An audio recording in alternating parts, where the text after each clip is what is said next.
আসসালামু আলাইকুম। আজকের এই ভিডিওতে আমি এমন 10টি বিষয় নিয়ে কথা বলবো, যেগুলোর কারণে অনেক অ্যাডোবি স্টক কন্ট্রিবিউটর না বুঝেই নিজেদের অ্যাকাউন্টকে ঝুঁকির মধ্যে ফেলে দেন। অনেকেই মনে করেন, আমার তো শুধু ফাইল রিজেক্ট হচ্ছে, এতে আবার অ্যাকাউন্টের কি কোনো সমস্যা হবে? বাস্তবতা হলো, অ্যাডোবি শুধু আপনার ফাইল দেখে না, অ্যাডোবি আপনার পুরো কন্ট্রিবিউটর অ্যাকাউন্টের যে অ্যাক্টিভিটি, সেটা পর্যবেক্ষণ করে। আপনি কী ধরনের কন্টেন্ট আপলোড করছেন, কতটা মানসম্মত কন্টেন্ট দিচ্ছেন, নীতিমালা মেনে চলছেন কি না, এই সব কিছুই তারা গুরুত্বের সাথে দেখে। তাই আপনি যদি অ্যাডোবি স্টকে দীর্ঘমেয়াদে কাজ করতে চান, তাহলে এই বিষয়গুলো জানা খুবই গুরুত্বপূর্ণ। চলুন শুরু করা যাক। প্রথম কারণ হচ্ছে অন্যের কন্টেন্ট ব্যবহার করা।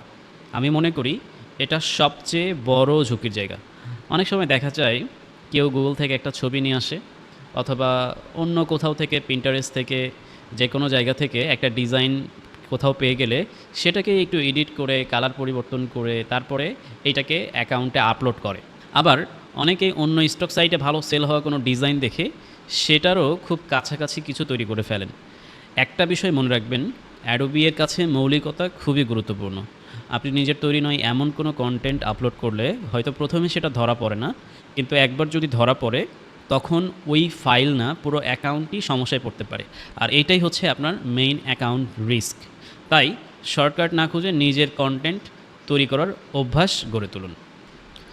দ্বিতীয় কারণ হচ্ছে লোগো এবং ট্রেডমার্ক। এই ভুলটা নতুনদের মধ্যে খুব বেশি দেখা যায়।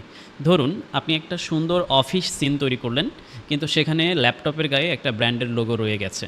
অথবা একটা রাস্তার ছবি তুললেন, যেখানে বড় করে কোনো কোম্পানির সাইনবোর্ড দেখা যাচ্ছে। আপনার কাছে হয়তো বিষয়টা খুব সামান্য কিছু মনে হবে, কিন্তু অ্যাডোবি স্টকের কাছে এটা আইনি বিষয়। কারণ ওই ব্র্যান্ডের মালিক কিন্তু আপনি নন। তাই আপনি সবসময় যে কাজটি করবেন, আপলোড করার আগে একাধিকবার ভালোভাবে জুম করে দেখে নিন কোথাও কোনো লোগো, ব্র্যান্ড নাম বা ট্রেডমার্ক রয়েছে কিনা। তৃতীয় কারণ হচ্ছে এআই কন্টেন্ট নিয়ে অসত্যতা।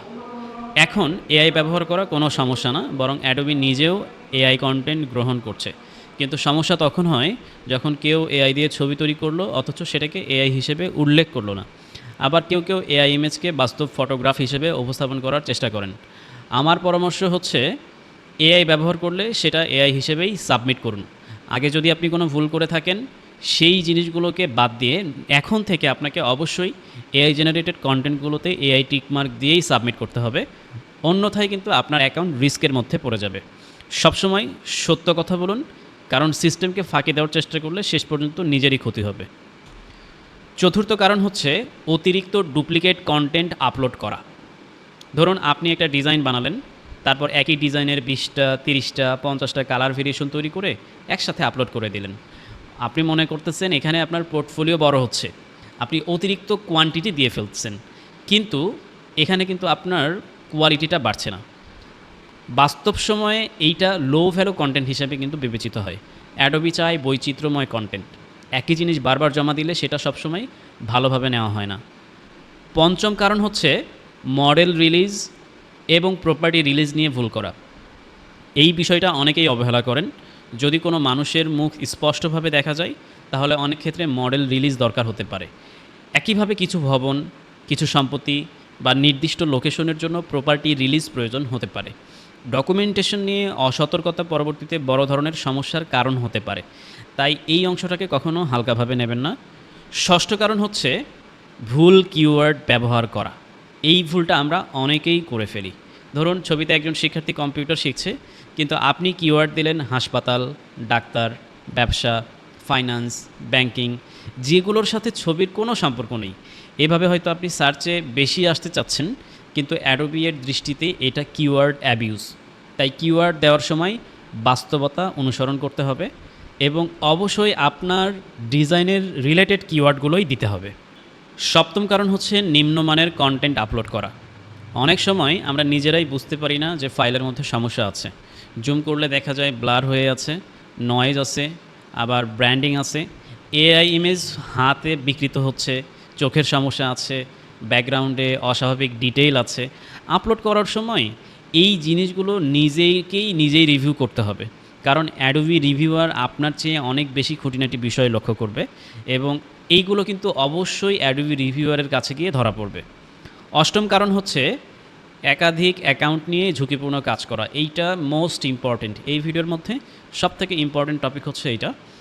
আমরা অনেকেই অ্যাডোবি স্টকে একাধিক অ্যাকাউন্ট ব্যবহার করছি। মাল্টিপল অ্যাকাউন্ট ব্যবহারের ক্ষেত্রে যে সমস্যাটা হয়, বর্তমানে যে সমস্যাটা হচ্ছে, ট্রাস্ট ইস্যুটা অনেক বেশি পরিমাণে প্রবলেম করছে। গত মাসে অনেক মানুষের অ্যাকাউন্ট সাসপেন্ড হয়ে গিয়েছে মাল্টিপল অ্যাকাউন্ট ব্যবহারের কারণে। এখানে মূল যে কনসেপ্টটা সেটা হচ্ছে একই আইপি থেকে অ্যাডোবি আর কোনো একাধিক অ্যাকাউন্ট চলমান রাখছে না। এ কারণে আপনার উচিত, আপনার যদি অ্যাডোবির একাধিক অ্যাকাউন্ট আপনার একই কম্পিউটারে লগ ইন থাকে, আজকেই সবগুলোকে লগ আউট করে দেন এবং একটা ডিভাইসে সর্বোচ্চ 1 থেকে 2টার বেশি অ্যাকাউন্ট রাখবেন না। এইটা অনেক বেশি গুরুত্বপূর্ণ। কিছু মানুষ মনে করেন একটা অ্যাকাউন্টে সমস্যা হলে আরেকটা খুলে নিলেই তো হয়, কিন্তু বিষয়টা কিন্তু এত সহজ নয়। অ্যাডোবি যদি মনে করে আপনি নিয়মভঙ্গ করে একাধিক অ্যাকাউন্ট পরিচালনা করছেন, তাহলে সেটা বড় ধরনের সমস্যা তৈরি করতে পারে। তাই একটি অ্যাকাউন্টকেই সঠিকভাবে গড়ে তোলার দিকে মনোযোগ দিন। নবম কারণ হচ্ছে সিস্টেমকে ফাঁকি দেওয়ার চেষ্টা করা। এটা সবচেয়ে অপ্রয়োজনীয় কাজগুলোর একটি। কেউ নিজের ফাইল নিজেই ডাউনলোড করে, কেউ কৃত্রিম ট্রাফিক আনার চেষ্টা করে, কেউ বিক্রি বানানোর জন্য শর্টকাট খোঁজে। মনে রাখবেন, বড় প্ল্যাটফর্মগুলো সাধারণত এইসব বিষয় খুব দ্রুত শনাক্ত করতে পারে। স্বল্পমেয়াদী লাভের জন্য দীর্ঘমেয়াদী ক্ষতি ডেকে আনার কোনো মানেই হয় না। দশম এবং শেষ কারণ হচ্ছে একই ভুল বারবার করা। আমি ব্যক্তিগতভাবে মনে করি এটা সবচেয়ে অবহেলিত বিষয়। অ্যাডোবি যদি কোনো কারণে আপনার ফাইল রিজেক্ট করে, তাহলে শুধু রিজেকশন দেখে হতাশ হলে হবে না। চেষ্টা করুন কারণটা বোঝার। কেন রিজেক্ট হয়েছে, কোথায় ভুল হয়েছে, পরের বার কীভাবে ভালো করা যায়। যদি একই ভুল বারবার করা হয়, তাহলে সেটা আর সাধারণ ভুল থাকে না, তখন সেটা অভ্যাসে পরিণত হয়। আর এই অভ্যাসই একসময় অ্যাকাউন্টের জন্য ঝুঁকি তৈরি করতে পারে। সবশেষে একটা কথাই বলতে চাই, অ্যাডোবি স্টকে সফল হওয়া শুধু ভালো ডিজাইন বা ভালো ছবি তৈরি করার উপরে নির্ভর করে না। এর পাশাপাশি নিয়ম মেনে কাজ করা, ধৈর্য ধরে কাজ করা এবং দীর্ঘমেয়াদে বিশ্বাসযোগ্য কন্ট্রিবিউটর হিসেবে নিজেকে গড়ে তোলাটাও সমান গুরুত্বপূর্ণ।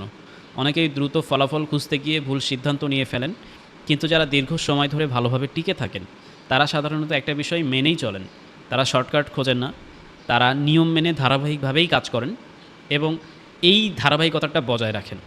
আশা করি আজকের এই ভিডিওটি আপনাদের জন্য অনেক উপকারী হয়েছে। ভিডিওটি ভালো লাগলে অবশ্যই একটি লাইক দিন, আপনার মতামত কমেন্টে জানান।